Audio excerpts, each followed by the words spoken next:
Bem, muito bem. Vamos dar início, então, ao nosso encontro de estudos para o Livro dos Espíritos dessa noite. Hoje é dia 8 de julho de 2019, uma segunda-feira, 17 graus na cidade de Jaú. Nós estamos transmitindo o nosso encontro de estudos diretamente da Associação Jauense Estudos Espíritas, localizada na cidade de Jaú, estado de São Paulo, Brasil. Estão conosco pelo Facebook a Xerri Bolos, deve ser o nome do negócio dela, né?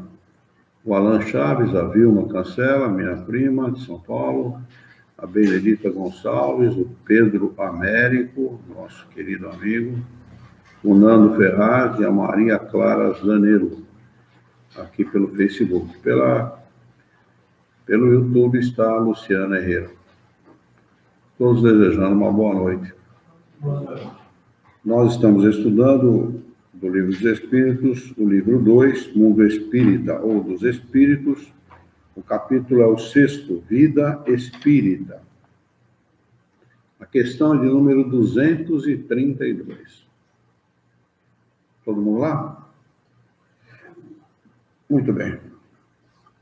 Na questão de número 232, Kardec pergunta aos espíritos superiores o seguinte: no estado errante, os espíritos podem ir a todos os mundos? Resposta: conforme. Quando o espírito deixou o corpo, ainda não está completamente desligado da matéria e pertence ao mundo em que viveu, ou a um mundo do mesmo grau, a menos que, durante a vida, tenha se elevado. Esse é o objetivo a que deve voltar-se, pois, sem isso, jamais se aperfeiçoaria. Ele pode, entretanto, ir a alguns mundos superiores, passando por eles como estrangeiro. Nada mais faz do que os entrever. E é isso que lhe dá o desejo de se melhorar, para ser digno da felicidade que neles se desfruta e poder habitá-los. Quer dizer, dependendo do grau de elevação do espírito, ele tem apenas a possibilidade de vislumbrar o que acontece naquele mundo e perceber como os espíritos são felizes ali, né? Nada mais do que isso. Isso acaba criando no espírito o desejo de melhorar para poder habitar aquele mundo. Mas há também aqueles que vão a outros mundos, aprendem outras tecnologias e coisas mais elevadas para poder aplicar quando reencarna, né? Mas é interessante que ele diz aqui que ele vai a esses mundos como estrangeiro, né? Interessante esse termo que ele utilizou, né? Ele é um estranho naquele mundo, né? Não pertence para aquele mundo. Ele vai àquele mundo, aprende, faz o que tem que fazer, mas sempre como estrangeiro, ou seja, como um ser estranho àquele lugar. Ele não pertence para aquele lugar. Questão 233. Os espíritos já purificados vêm aos mundos inferiores? Tem palestrante espírita que diz que não. Não vem não. Não vem porque são puros, não pode se misturar. Quanta bobagem, rapaz. Os espíritos superiores, não esses que se julgam, mas os verdadeiramente superiores, respondem: vem frequentemente. E ai de nós se não fosse isso. Ai do ser humano que vive num mundo como o nosso, expiação e provas, se não fosse isso. Porque eles dizem assim: a fim de os ajudar a progredir. Sem isso, esses mundos estariam entregues a si mesmos, sem guias para os orientar. Quer dizer, estaríamos entregues à nossa própria ignorância e bestialidade, né? Item 2, mundos transitórios. Agora ele vai falar das colônias. Com certeza, agora vai. Eu, quando isso aqui pela primeira vez, falei: agora vai. Agora eles vão falar, com certeza. Questão 234.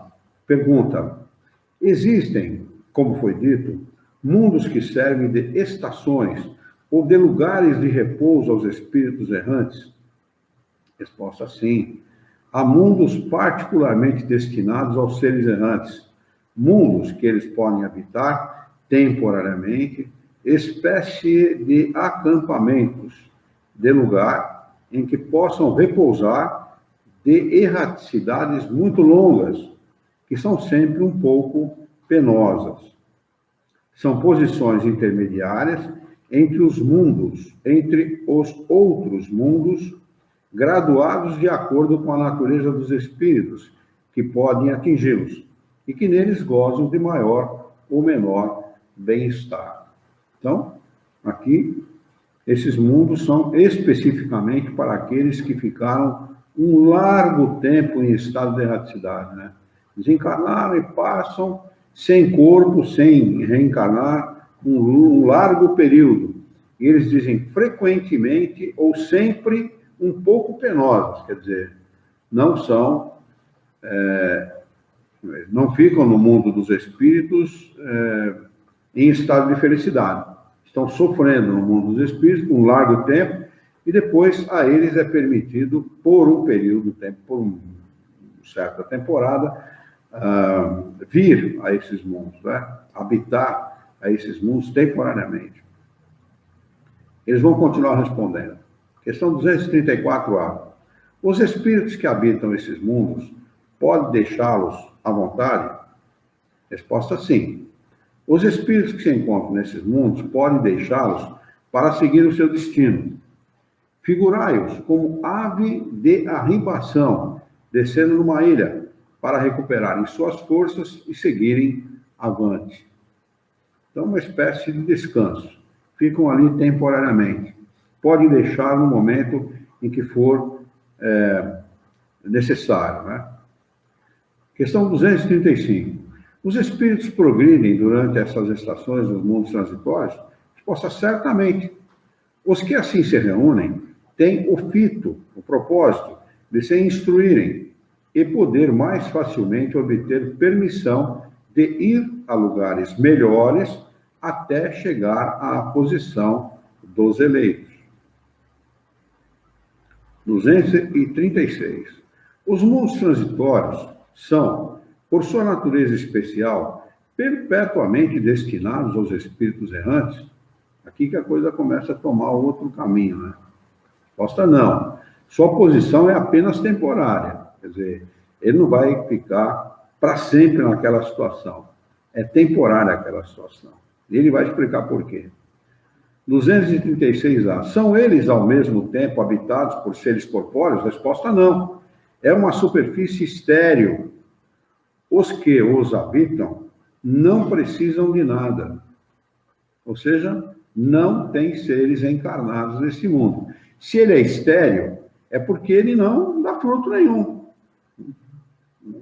Não adianta plantar nada nesses mundos, ou tentar criar alguma coisa, ou ter vida, animal, qualquer outro tipo de vida, porque ele é estéril. Ele está no momento, numa fase de transição. Ele só serve para os espíritos em estado de erraticidade, sem corpo físico, que passaram por uma longa e penosa erraticidade, não é? E vão ali para repousar. Como eles dizem aqui, eles usam um termo muito interessante, né? Aves de arribação, né? São aquelas aves que estão fazendo a sua caminhada para a nidificação, para irem para outros lugares, né? E acabam passando por aquele lugar temporariamente, né? Essa é a comparação que eles estão fazendo. Questão 236B. Essa esterilidade é permanente e se liga à sua natureza especial? Resposta: não. São estéreis temporariamente. 236C.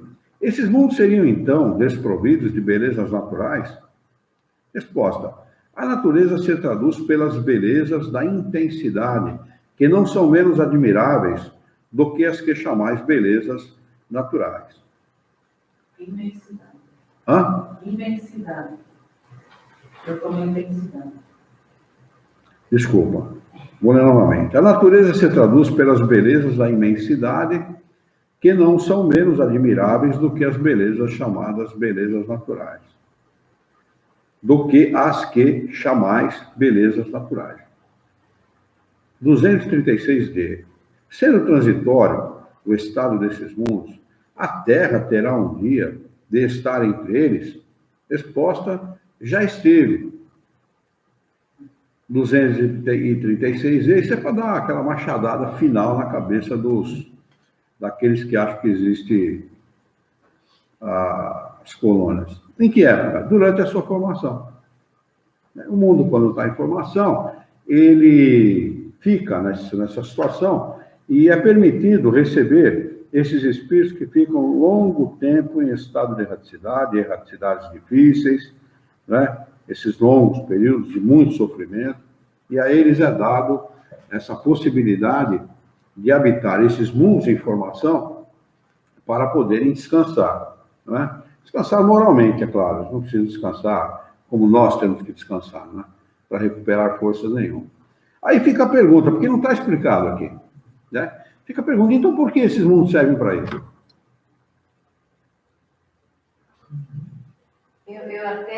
Eu até grifei aqui, na pergunta 236A, que fala que a superfície é estéril, ele fala que os habitam não precisam de nada, quer dizer, são espíritos que não precisam de nada. Não precisa falar que esse mundo é colônia, que tem...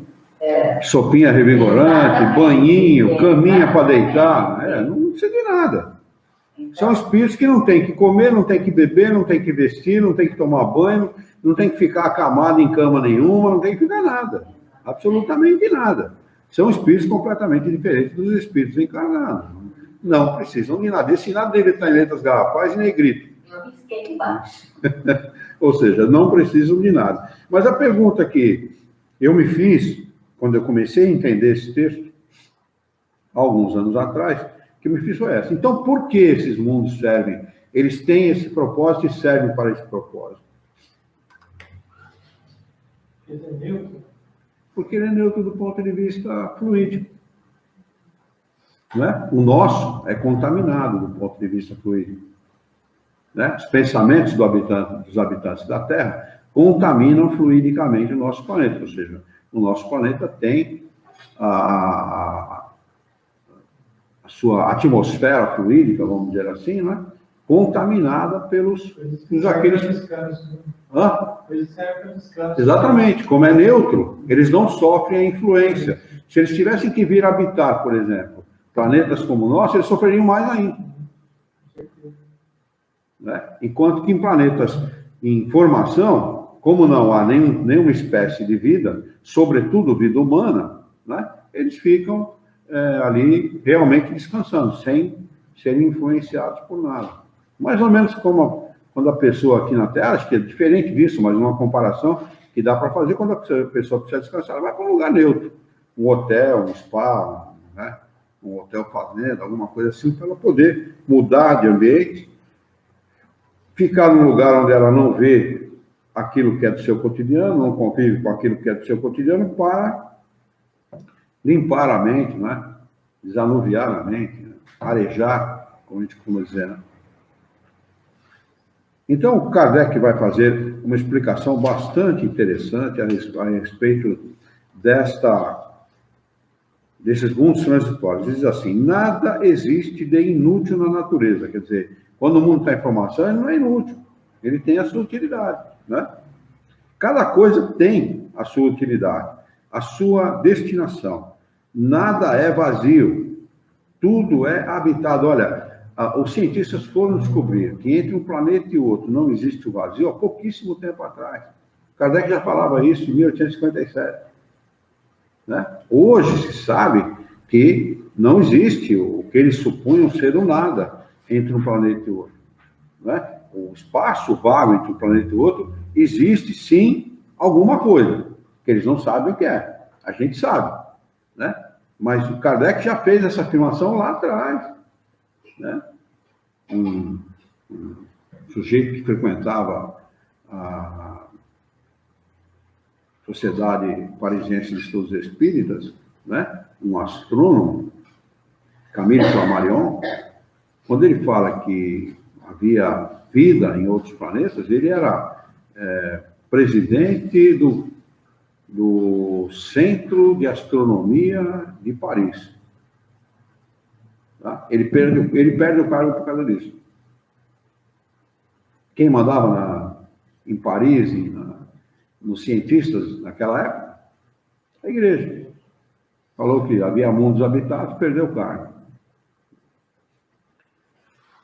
Nada é vazio, tudo é habitado. Nada é vazio, nem os mundos transitórios, nem os mundos que estão em formação. Tudo é habitado, a vida se expande por toda parte.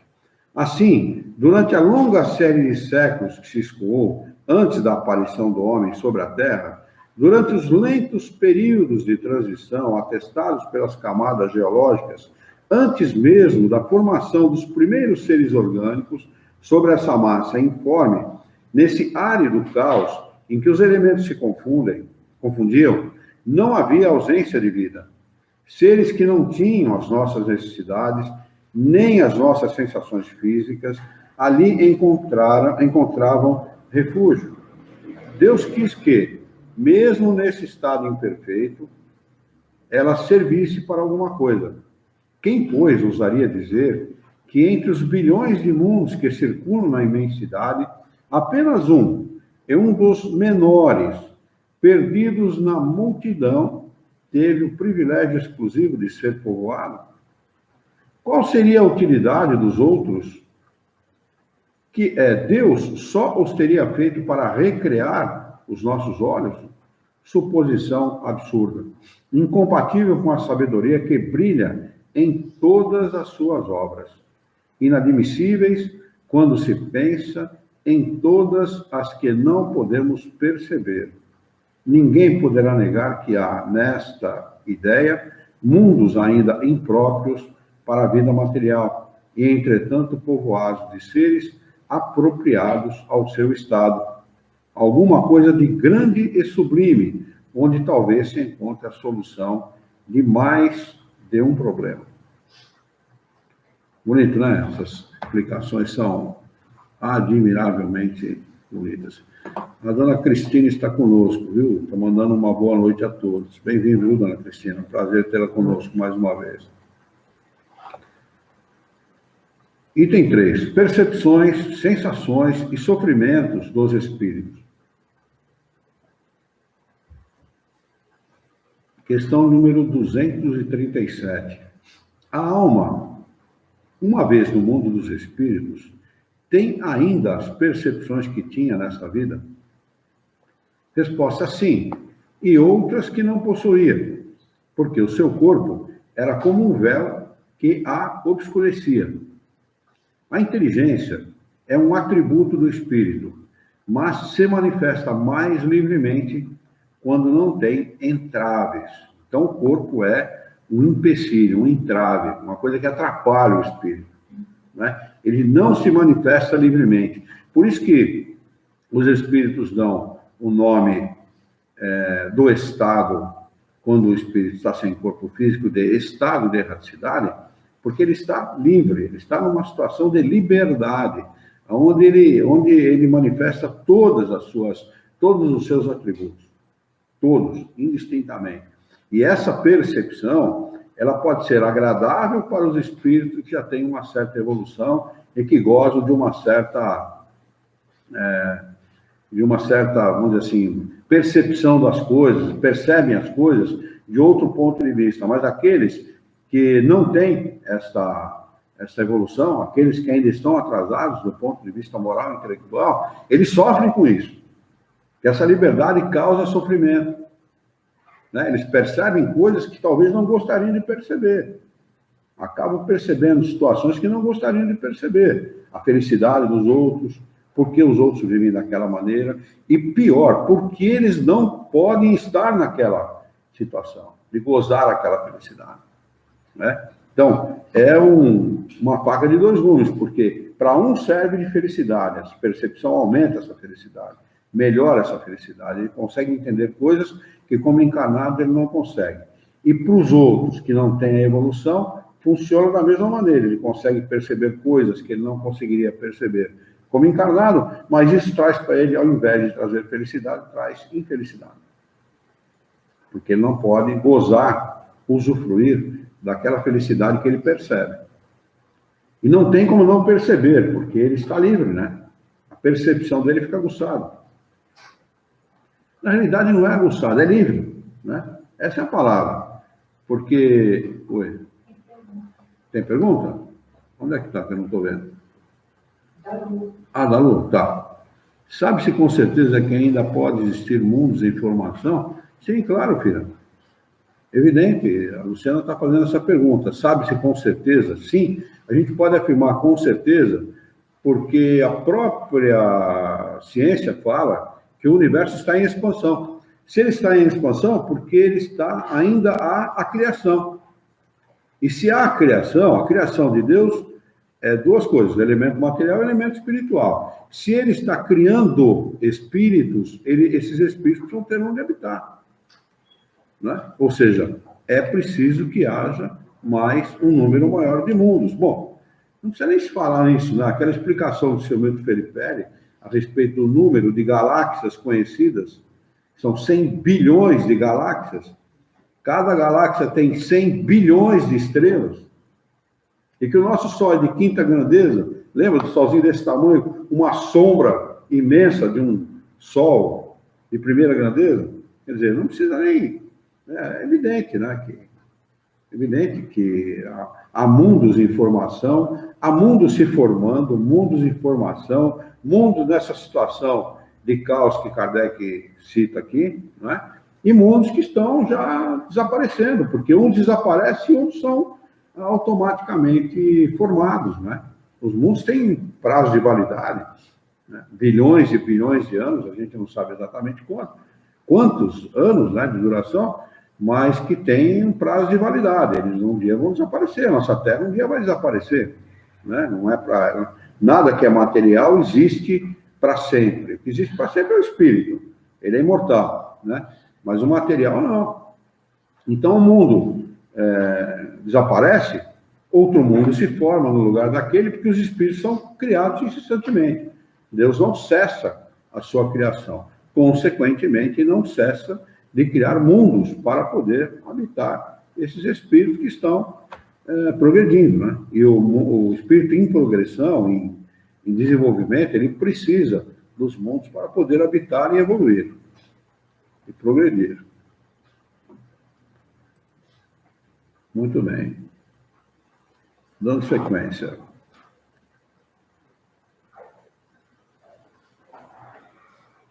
Questão 238, é isso? É? As percepções e conhecimentos dos espíritos são limitados? São ilimitados, a pergunta. Sabem eles todas as coisas? Resposta. Quanto mais se aproximam da perfeição, mais sabem. Se são superiores, sabem muito. Os espíritos inferiores são mais ou menos ignorantes em todos os assuntos. Interessante a resposta dos espíritos, porque eles não dizem que o conhecimento é ilimitado. Eles dizem assim, quanto mais se aproximam da perfeição, mais sabem. Né? Se são superiores, sabem muito, mas ele não diz que o conhecimento é ilimitado. Né? Porque se fosse ilimitado, nós nos aproximaríamos da divindade. Né? Então haveria muitos deuses, o que não se concebe, né? Pelo menos no nosso atual entendimento, não é possível conceber algo do gênero, algo próximo a isso. Né?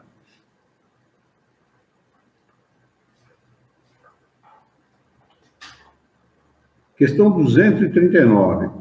Os espíritos conhecem o princípio das coisas? Resposta: conforme a sua elevação e a sua pureza. Os espíritos inferiores não sabem mais do que os homens.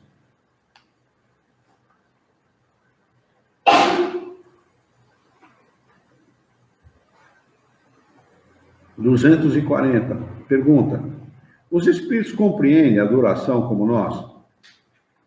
Resposta: não. E isso faz que não nos compreendamos sempre quando se trata de fixar datas ou épocas. Então, o tempo para eles é contado de forma diferente. A Edilamar Silva entrou. Bem-vinda, Edilamar.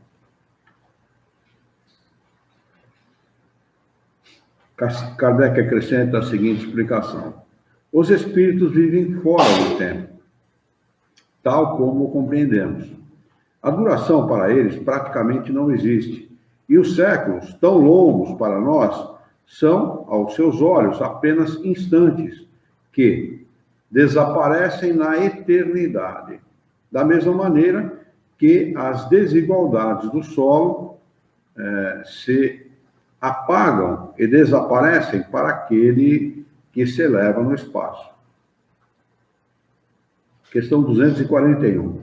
Os espíritos fazem do presente uma ideia mais precisa e mais justa do que nós? Resposta: mais ou menos como aquele que vê claramente tem uma ideia mais justa das coisas do que o cego. Os espíritos veem o que não vedes e julgam diferente de vós. Mas, ainda uma vez, isso depende da sua elevação. Questão 242. Como têm os espíritos o conhecimento do passado? Esse conhecimento é para eles ilimitado? Resposta: o passado, quando dele nos ocupamos, é um presente. Precisamente como te lembras de uma coisa que te impressionou durante o teu exílio. Entretanto, como não temos mais o véu da matéria que obscurece a tua inteligência, lembramos-nos das coisas que desapareceram para ti. Mas nem tudo os espíritos conhecem, a começar pela sua própria criação. Questão 243. Os espíritos conhecem o futuro? Resposta: depende, ainda da sua perfeição. Quase sempre nada mais fazem do que entrevê-lo, mas nem sempre têm a permissão de o revelar. Quando o veem, ele lhes parece presente. O espírito vê o futuro mais claramente, à medida que se aproxima de Deus. Depois da morte, a alma vê e abarca de relance as suas migrações passadas, mas não pode ver o que Deus lhe prepara. Para isso, é necessário que esteja integrada nele, depois de muitas existências. 243A. Os espíritos chegados à perfeição absoluta têm completo conhecimento do futuro? Resposta: completo não é o termo, porque Deus é o único soberano Senhor, e ninguém o pode igualar. 244. Pergunta: os espíritos veem a Deus? Resposta: somente os espíritos superiores o veem e compreendem. Os espíritos inferiores o sentem e adivinham. 244A. Quando um espírito inferior diz que Deus lhe proibiu ou permite uma coisa, como sabe que a ordem vem de Deus? Resposta: ele não vê a Deus, mas sente a sua soberania. E quando uma coisa não deve ser feita, ou uma palavra não deve ser dita, recebe uma intuição, uma advertência invisível que o inibe de fazer. Vós mesmos tendes pressentimento que são para vós como advertências secretas, para fazer-lhes ou não alguma coisa.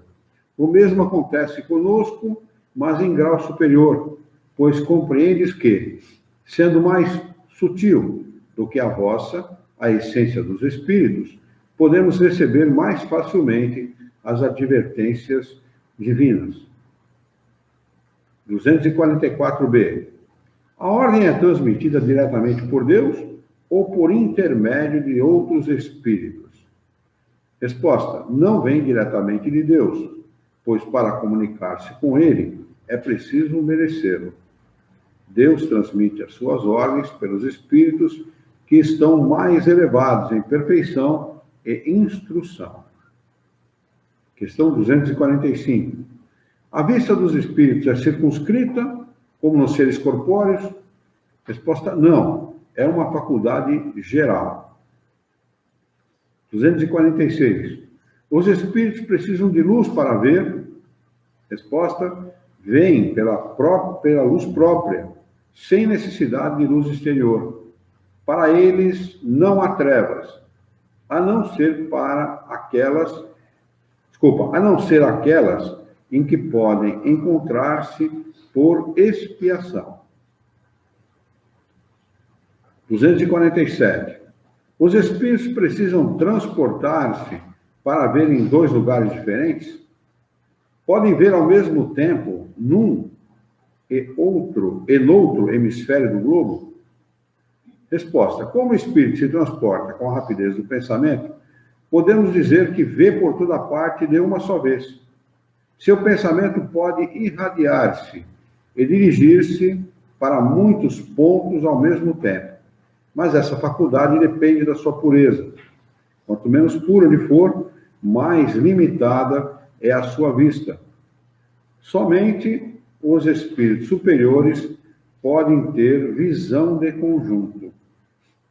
Kardec acrescenta a seguinte explicação: a faculdade de ver dos espíritos, inerente à sua natureza, difunde-se por todo o seu ser, como a luz num corpo luminoso.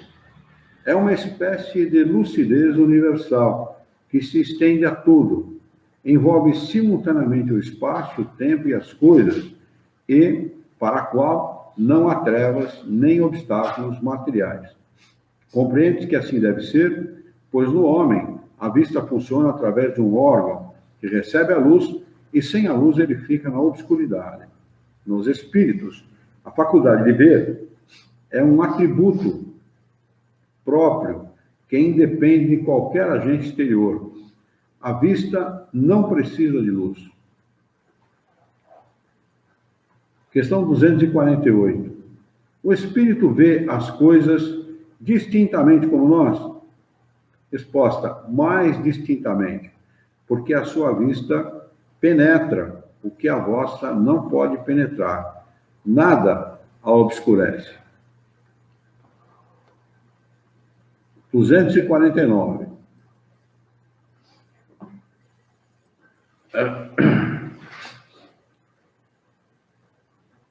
O espírito percebe os sons? Resposta: sim.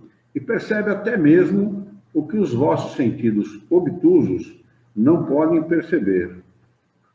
249A. A faculdade de ouvir, como a de ver, está em todo o seu ser? Resposta: todas as percepções são atributos do espírito e fazem parte do seu ser. Quando ele se reveste de corpo material, elas se manifestam pelos meios orgânicos. Mas, no estado de liberdade, não estão mais localizadas. 250. Pergunta: sendo as percepções atributos do próprio espírito, ele pode deixar de usá-las? Resposta: o espírito só vê e ouve o que ele quiser.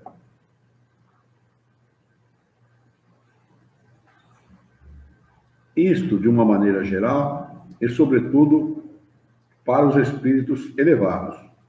Os imperfeitos ouvem e veem frequentemente, queiram ou não, aquilo que pode ser útil ao seu melhoramento. Questão 251. Os espíritos são sensíveis à música? Resposta: trata-se da vossa música? Se hoje eles perguntariam: vocês querem dizer o funk? Resposta: o que é ela perante a música celeste? Essa harmonia da qual ninguém na Terra pode ter ideia? Uma é para a outra o que o canto do selvagem é para a suave melodia. Não obstante, os espíritos vulgares podem provar um certo prazer ao ouvir a vossa música, porque não estão ainda capazes de compreender outra mais sublime. A música tem para os espíritos encantos infinitos, em razão das suas qualidades sensitivas, muito desenvolvidas. Refiro-me à música celeste, que é tudo quanto a imaginação espiritual pode conceber de mais belo e mais suave. Questão 252. Os espíritos são sensíveis às belezas naturais? Resposta. As belezas naturais dos vários globos são tão diversas que estamos longe de as conhecer. Sim, são sensíveis a elas, segundo as suas aptidões, para as apreciar e compreender. Para os espíritos elevados, há belezas de conjunto, diante das quais se apagam, por assim dizer, as belezas dos detalhes. 253. Os espíritos experimentam as nossas necessidades e os nossos sofrimentos físicos? Resposta. Eles os conhecem porque os sofreram, mas não os experimentam como vós, porque são espíritos. Mais uma vez aqui, a Glaucia chamou atenção para aquela resposta, né, para aquela afirmação. Mais uma vez eles afirmam que não. Tem nada a ver a vida dos espíritos com aquilo que a gente vive aqui, né? Sensações físicas para eles são apenas uma lembrança, né? Eles não sofrem nada daqui, não tem nenhuma das necessidades que nós temos. 254. Os espíritos sentem fadiga e necessidade de repouso? Resposta. Não podem sentir a fadiga como a entendeis. E, portanto, não necessitam do repouso corporal, pois não possuem órgãos em que as forças tenham de ser restauradas. Não possuem órgãos. Está bem claro aqui, mais claro que isso é impossível, né? A não ser que se queira ficar com as explicações, se adote como verdade as explicações dos outros espíritos. Eu prefiro ficar com as explicações dos espíritos superiores. Uma vez que a gente é espírita, o Espiritismo nasceu nesse livro, 18 de abril de 1857, né? Ou a gente é espírita ou não é espírita. Se você não é espírita, não cite os conhecimentos dados pelos outros espíritos como espiritismo. Chame de qualquer outra coisa, menos espiritismo. Mas o espírito repousa no sentido de não permanecer numa atividade constante. Quer dizer, o repouso é intelectual, né? Ele não permanece naquela atividade, as atividades ali são todas intelectuais. Não existe atividade física, não é? Propriamente dita. Porque não há físico para ter atividade, né? Então, todas elas são atividades intelectuais. Ele não age de maneira material, porque a sua ação é toda intelectual. E o seu repouso é todo moral. Há momentos em que o seu pensamento diminui de atividade e não se dirige a um objetivo determinado. Este é um verdadeiro repouso, mas não se pode compará-lo ao do corpo. Deixa eu ver aqui, tem alguém me chamando a atenção aqui. Regina Carvalho, então. Seja bem-vinda, Regina. A espécie de fadiga que os espíritos podem provar está na razão da sua inferioridade, pois quanto mais se elevam, de menos repouso necessitam. Olha que maravilha. Que coisa extraordinária, não? Nem o repouso moral, cara, precisa. A gente não vê a hora de deitar numa cama, não. Melhor hora do dia, não? Chega na hora de deitar, nossa, é uma felicidade. Questão 255. Quando o espírito diz que sofre, de que natureza é o seu sofrimento? Deixa eu ver se tem alguma pergunta lá no YouTube. Tá. Tem sim. A aluno está perguntando. Em algumas comunicações ouvimos os espíritos dizer que estão cansados, exaustos e indispostos. Essas sensações que relatam estão ligadas com os pensamentos desses? Sim, apenas com os pensamentos. Não tem nada a ver com o corpo, né? São sensações, tá? Que eles levam para depois da morte, né? Acabam sensação de tiro, de paulada, de agressão, de violência, qualquer sensação. Ele pode permanecer no espírito por algum tempo. Depende de como ele desencarna, depende da sua elevação. Né? Relatos de espíritos que são queimados nas fogueiras da Inquisição, que desencarnam muito antes do seu corpo ser queimado. Né? Então, depende muito da elevação de cada um, depende da necessidade, da experiência de cada um, que cada um tem que viver, né?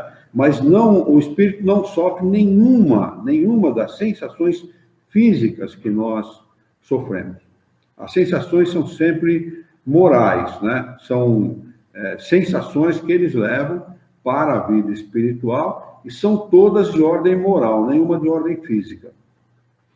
Porque não há nada de físico nos espíritos, não há nada de material, né?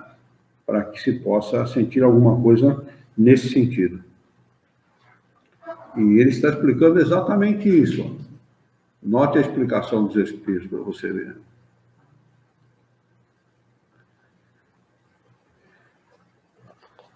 Ele diz assim: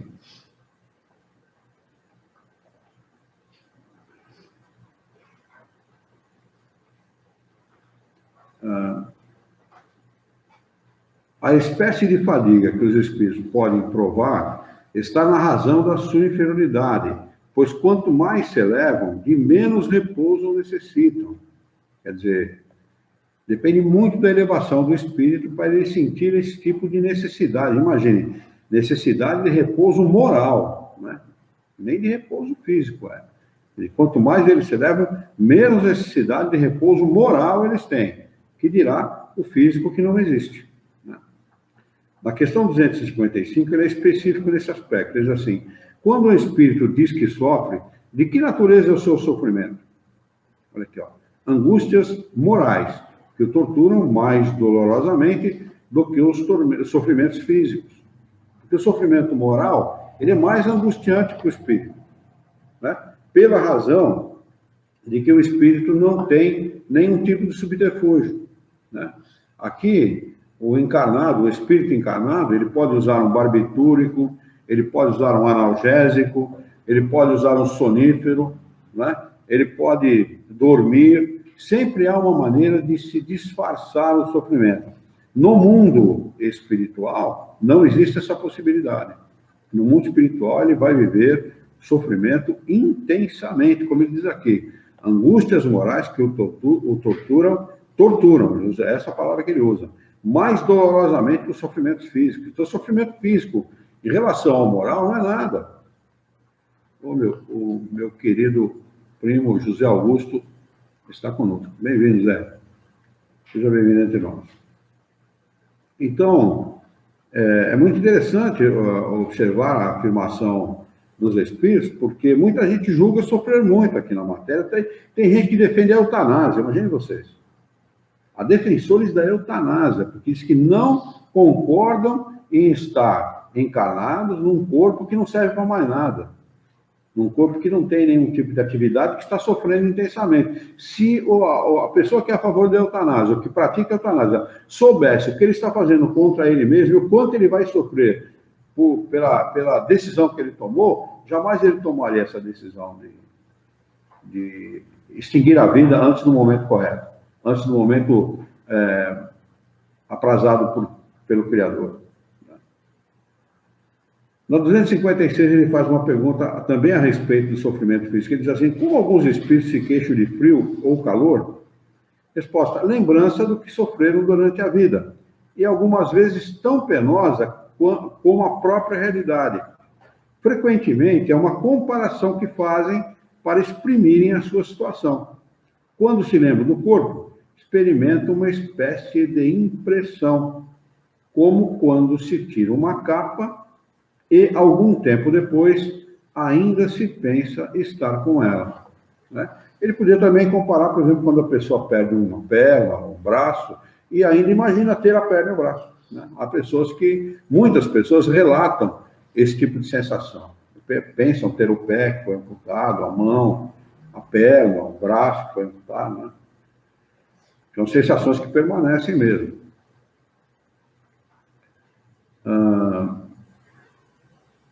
Item 4. Alguma dúvida a respeito disso que a gente estudou até agora? Percepções, sensações e sofrimentos dos espíritos? Muito bem. Então, o item 4. Ensaio teórico sobre a sensação nos espíritos. 257. O corpo é instrumento da dor. Se não é a sua causa primeira, é pelo menos a imediata. A alma tem a percepção dessa dor. Essa percepção é o efeito. A lembrança que dela conserva pode ser muito penosa, mas não pode implicar ação física. Com efeito, o frio e o calor não podem desorganizar os tecidos da alma. A alma não pode regelar-se, nem queimar. Não vemos todos os dias a lembrança ou a preocupação de um mal físico produzir os seus efeitos? E até mesmo ocasionar a morte? Todos sabem que as pessoas que sofreram amputações sentem dor no membro que não mais existe. Seguramente não é esse membro a sede nem o ponto de partida da dor. O cérebro conservou a impressão, eis tudo.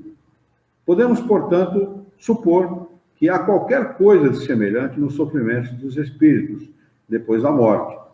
Um estudo mais aprofundado do perispírito, que desempenha papel tão importante em todos os fenômenos espíritas, nas aparições vaporosas ou tangíveis, no estado do espírito no momento da morte, na ideia tão frequente de que ainda está vivo, na situação surpreendente dos suicidas, dos supliciados, dos que se absorveram nos prazeres materiais e tantos outros fatos, veio lançar luz sobre essa questão, dando lugar às explicações de que apresentamos no resumo.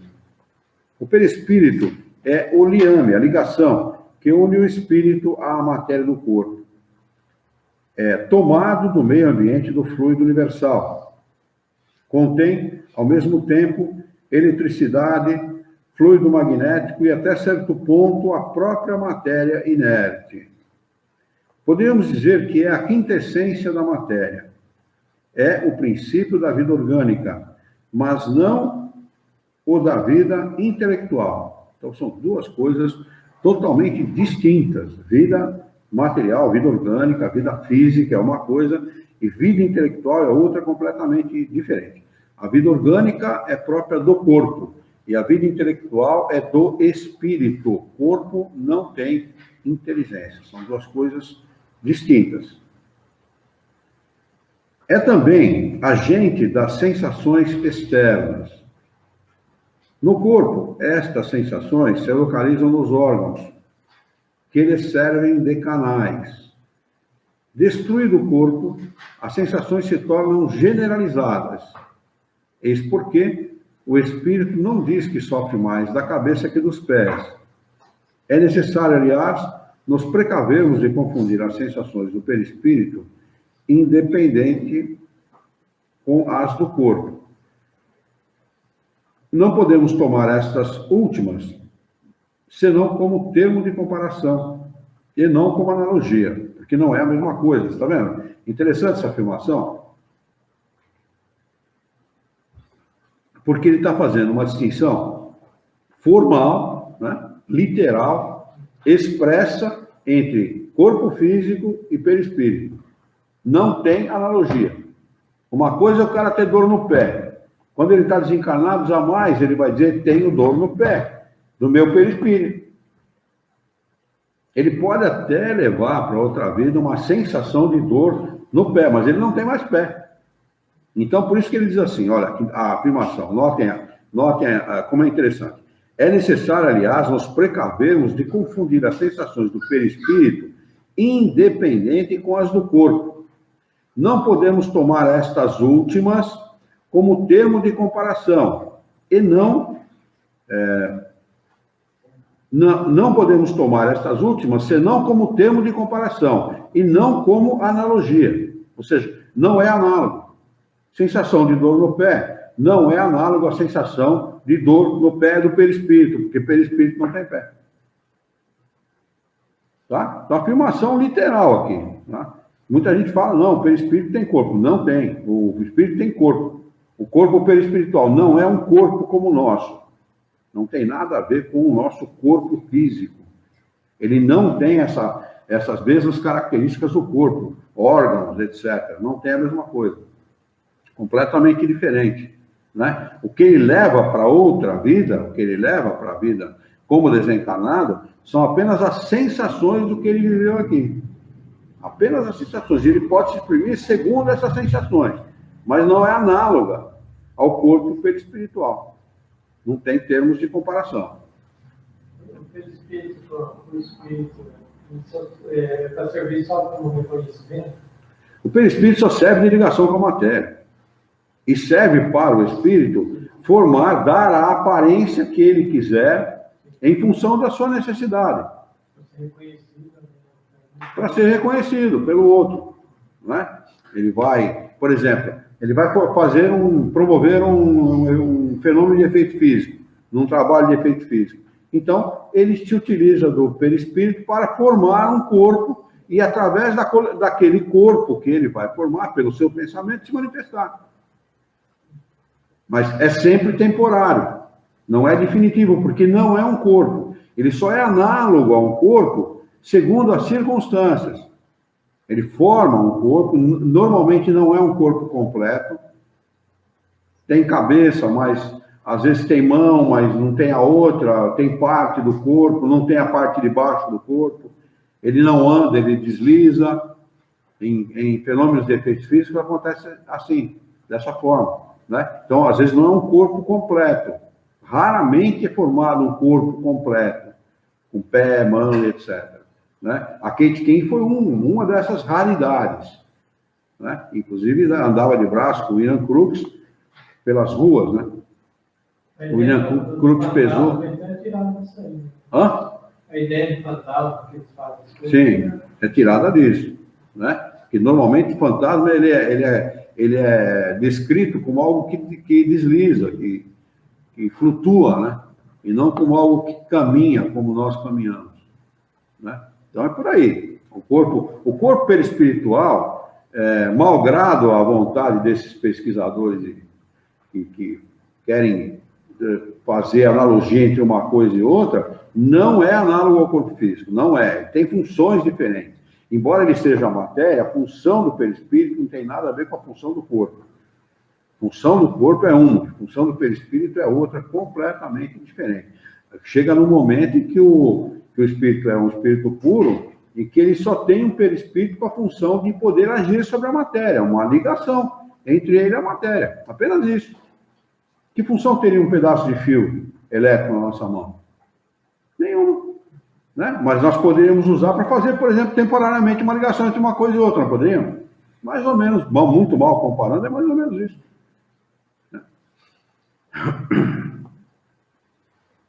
Liberto do corpo, olha o que ele explica aqui, é interessante. Liberto do corpo, o espírito pode sofrer, mas esse sofrimento não é o mesmo do corpo.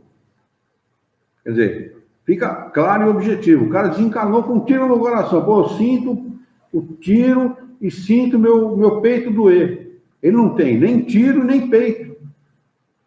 O tiro ficou no corpo e a dor ficou no corpo também. Só que ele leva para a sua vida espiritual a sensação. Qual é o objetivo? Aprendizado. Ele tem que aprender que ele é um desencarnado, ele tem que aprender que ele é um espírito. Já que ele não deu atenção durante a vida, ele vai aprender depois de desencarnado. Ele tem que aprender. Ele tem que aprender aquilo que ele não aprendeu como encarnado. Se ele não deu a devida atenção, ele vai ter que dar depois de desencarnado, o que vai custar muito mais sofrimento para ele. Vai ser muito mais difícil para ele, mas ele vai ter que aprender de alguma maneira. Né? É sempre didático, nunca é punitivo. A punição, ela decorre da ignorância do espírito. Né? Ele é ignorante, ele não tem conhecimento, então sofre com a sua ignorância. Né? Mas nunca é punitivo, sempre é didático. Não obstante, não é também um sofrimento exclusivamente moral, como o remorso, pois ele se queixa de frio e de calor. Mas não sofre mais no inverno do que no verão, Vimos passar através das chamas sem nada experimentar de penoso, o que mostra que a temperatura não exerce sobre ele nenhuma impressão. A dor que sente não é a dor física propriamente dita, é um vago sentimento interior de que o próprio espírito nem sempre tem perfeita consciência, porque a dor não está localizada e não é produzida por agentes exteriores. É antes uma lembrança também penosa. Algumas vezes há mais que uma lembrança, como veremos. A experiência nos ensina que, no momento da morte, o perispírito se desprende mais ou menos lentamente do corpo. Nos primeiros instantes, o espírito não compreende a sua situação. Não acredita que morreu. Sente-se vivo. Vê o seu corpo de lado. Sabe que é o seu e não entende por que está separado.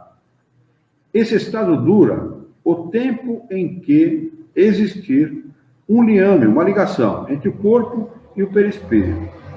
Enquanto durar essa ligação, há essa sensação, né? Quer dizer, quanto mais materializado o espírito, maior é o tempo dessa duração. Quanto mais ele se dedicou a vícios, a vida material, preocupação com bens, com coisas da vida material, maior é o tempo de ligação. E no suicídio, então, ele vai dar o exemplo aqui, é maior ainda, né? Ela vai durar tanto quanto dure o fluido vital até se extinguir, né? Essa quantidade de fluido vital que lhe é dado para viver aqui na matéria. Ele diz assim, um suicida nos dizia, não, eu não estou morto. E acrescentava, e entretanto sinto os vermes que me roem. Ora, seguramente os vermes não roíam o perispírito, e menos ainda o espírito, mas o corpo. Com a separação do corpo e do perispírito, como a separação do corpo e do perispírito não estava completa, havia uma espécie de repercussão moral que lhe transmitia a sensação do que se passava no corpo. Qual o objetivo disso? Tortura? Deus está torturando o espírito, é isso? Né? Se a gente parte desse pressuposto, então esquece, Deus não existe. Né? Põe ele de lado porque ele é injusto, ele é um cara um sádico. Né? Mas qual o objetivo? Ele cometeu um crime contra ele mesmo. Ele cometeu um crime, ele exterminou a própria vida, a própria encarnação. Então ele tem que se dar conta daquilo que ele cometeu, da gravidade daquilo que ele fez. Né? Então, o Criador cria essa situação, permite essa situação, aliás, não cria, permite essa situação com o objetivo de ensiná-lo. Você tem que aprender que você não pode fazer isso. E se torna um vício tão grande para o espírito que ele reencarna e se suicida durante várias encarnações sucessivas. Há espíritos que se viciam no suicídio, reencarna, suicida, reencarna, suicida, reencarna, suicida. Até que chega um momento que este vício, esse círculo vicioso é quebrado, de alguma maneira. Como eu já contei aqui o caso daquele senhor que eu conheci lá na 3 de outubro. Já contei várias vezes aqui. Né? Então, é apenas uma situação didática, porque já imaginou o sujeito ter a sensação que os vermes lhe roem? Deve ser uma coisa terrível, né, cara? Deve ser terrível. O cara deve se sentir realmente muito mal, né? Só a cena em si já deve ser uma cena terrível, né? Uma cena odiosa, né, de ver. Deve ser um tempo também, né? Porque até acabar aquela situação, Mas imagina, para um espírito, passar por uma experiência como essa, imagine a qualidade da peça, né? Imagine a qualidade da peça, imagine com o cara vazia. Eu não sei se vocês acompanham ou não a vida dos mexicanos, especialmente dos mexicanos ali da divisa dos Estados Unidos, México. É muito comum eles pendurarem cabeça em poste, corpo em viaduto. É muito comum esses caras fazerem isso. Matam e penduram, matam no meio da rua, esquartejam o cara no meio da rua. É muito ruim de falar isso, né? Bom, pode ser ruim de falar, mas é a realidade. Eu estou querendo fazer uma analogia entre um espírito que percebe uma situação como essa e um sujeito que é cruel dessa forma. Não tem o menor respeito pela... Porque ele, se ele tiver alguma diferença com um outro traficante, ou com um policial, com alguma autoridade, ele começa matando pelas crianças. Mata as crianças, os velhos, os parentes daquele sujeito até chegar nele. Matam todos. Então, o que eu quero dizer é isso. Esse círculo de crueldade, né? Esse vício em crueldade, ele tem que ser quebrado de alguma coisa. E o espírito ele só vai entender que ele não pode e não deve ser cruel sentindo na própria pele. Não tem outra maneira. O Jânio Quadros, uma vez, em 1963, aproximadamente, ele foi, acho que, prefeito da capital de São Paulo. E meu pai trabalhava ali na Praça Dom Zé Gaspar, em São Paulo, onde tem, eu sei que ali tem uma biblioteca, porque eu fui muitas vezes naquela biblioteca, quando eu estudava no ginásio, a gente era recomendado fazer alguns trabalhos para a escola, e só lá tinha determinados livros. Então a gente se dirigia à biblioteca para poder pegar o livro, fazer a cópia, tem que fazer, estudar nos livros, para depois levar. E meu pai trabalhava naquela praça. E um dia ele viu o Jânio Quadros estacionado, tinha um Fusca branco, do ano, 1963.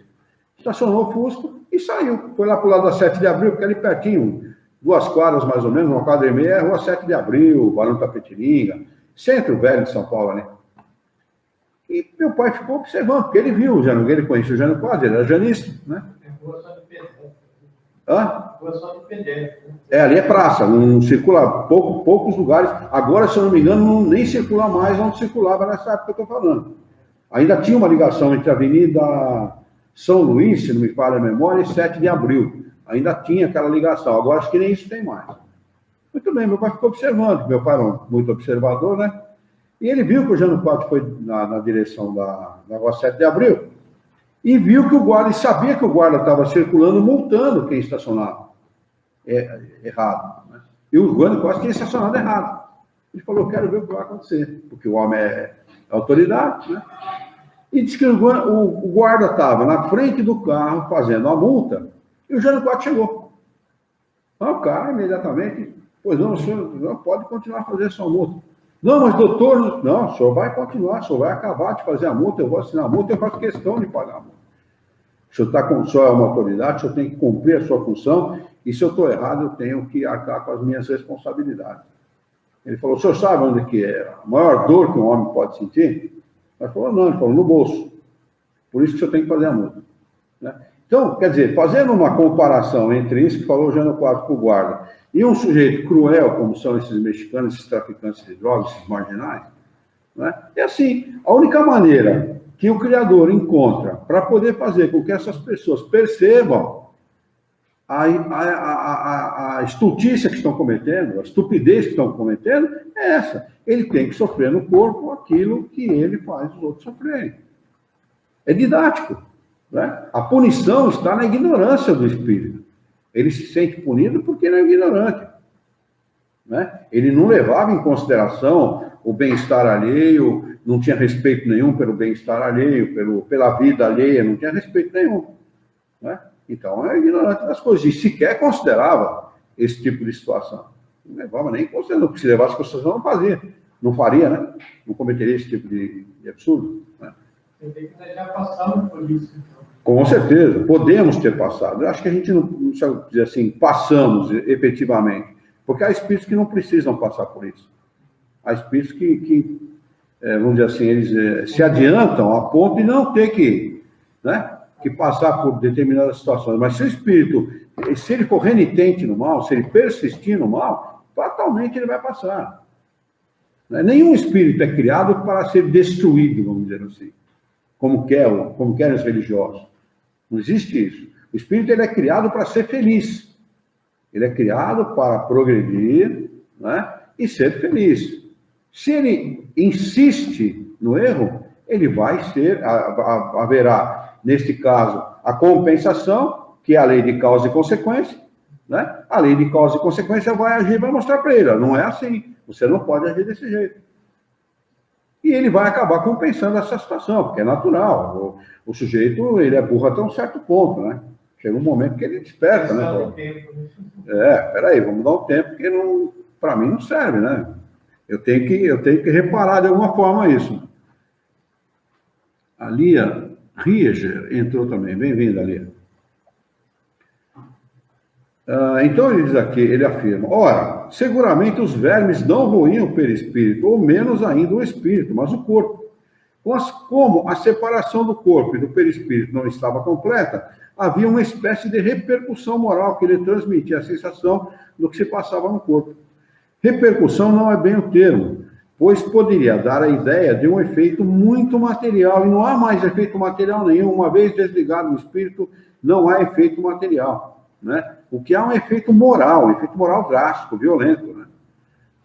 Era antes a visão do que se passava no corpo, ao qual o perispírito continuava ligado, que produzia essa ilusão tomada como real. Assim, não se tratava de uma lembrança, pois durante a vida ele nunca fora roído pelos vermes. Era uma sensação atual. Quer dizer, ele estava vendo mesmo, né? Então ele tinha a sensação que o verme estava ali roendo o corpo, né? Porque em vida, como é que ele vai ter essa sensação, né? Não tem como ter essa sensação em vida. Então era uma coisa atual, uma coisa que realmente estava acontecendo naquele momento. Né? O senhor falou, ele nunca foi ruído? Nunca. Ou não. Está faltando. Está faltando. Tá faltando. Nunca ou não, pode pôr não. Ele não fora ruído pelos vermes. Durante a vida ele não fora ruído pelos vermes, ou nunca fora ruído pelos vermes. Isso,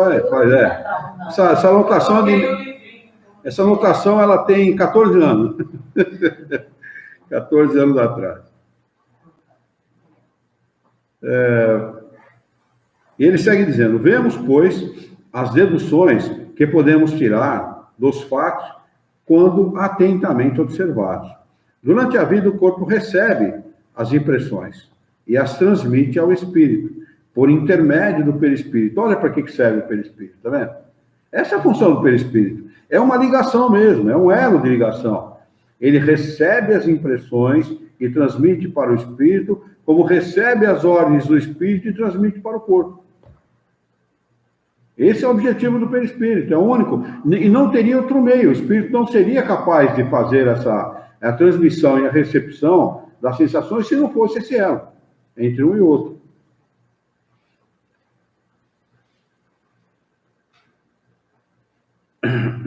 Durante a vida, o corpo recebe as impressões e as transmite ao espírito, por intermédio do perispírito, que constitui provavelmente o que se costuma chamar de fluido nervoso. Eu acho que seria mais apropriado chamar de fluido nervoso do que propriamente de perispírito.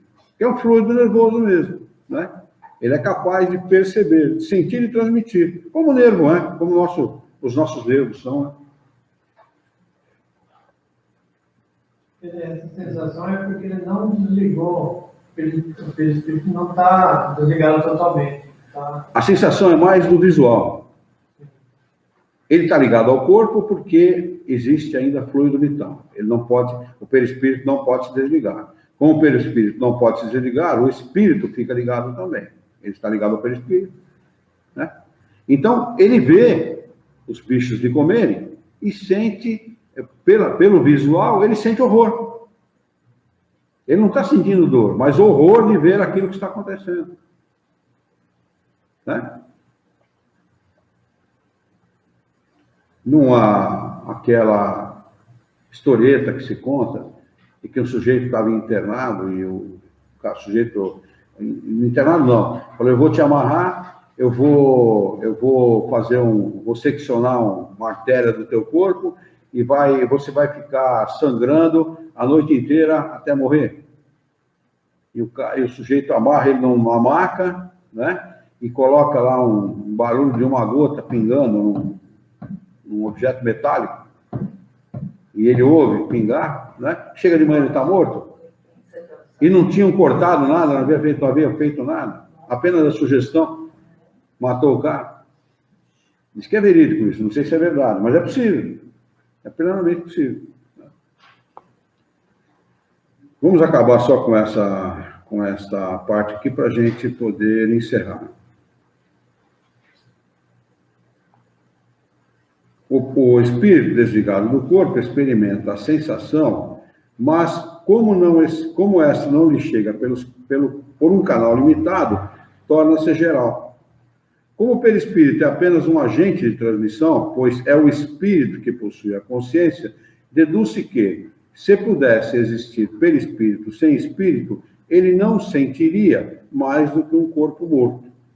Da mesma maneira, se o espírito não tivesse perispírito, seria inacessível a todas as sensações penosas. É o que acontece com os espíritos completamente purificados. Deu para entender? Olha que interessante essa explicação. Essa explicação elucida muita coisa, viu? Elucida bastante coisa. Da mesma maneira, se um espírito não tivesse perispírito, seria inacessível a todas as sensações penosas. É o que acontece com os espíritos completamente purificados.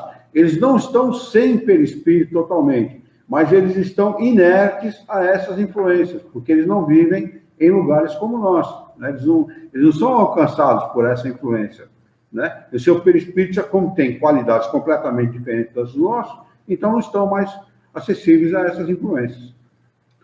Sabemos que, quanto mais o espírito se purifica, mais eterizada se torna a essência do perispírito. Dá a explicação aí. De maneira que a influência material diminui à medida que o espírito progride, ou seja, à medida que o perispírito se torna menos grosseiro. Como a dos espíritos puros, ela vamos dizer assim, é o perispírito mais puro que pode haver, ele fica inerte a essas sensações. Vamos anotar aqui a data de hoje. Hoje é dia 8, né? Do 7 de 19. Para a gente retomar aqui nesse parágrafo, mas vir-se-á, as sensações agradáveis e tal. Alguma pergunta? Alguma dúvida? Alguém quer acrescentar alguma coisa?